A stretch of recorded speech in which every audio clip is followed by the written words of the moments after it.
Овој мит може да продолжи да циркулира делумно, затоа што поврзаноста со вирусот Епштаин-Бар постои, но никогаш немало докази дека МС е заразна или на кој било начин пренослива болест, вели доктор Корбој.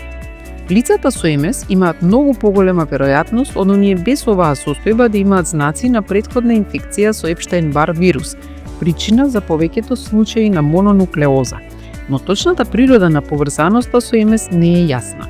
Студија, објавена во октомври 2021 година во JAMA Network Open, покажа дека лицата на кои им е диагностицирана инфективна мононуклеоза, акутна болест најчесто предизвикана од ЕБВ, во детството имале речиси двојно поголема веројатност да развијат МС, а кај лицата на кои им е диагностицирана во адолесценцијата, ризикот од МС бил 3 пати поголем.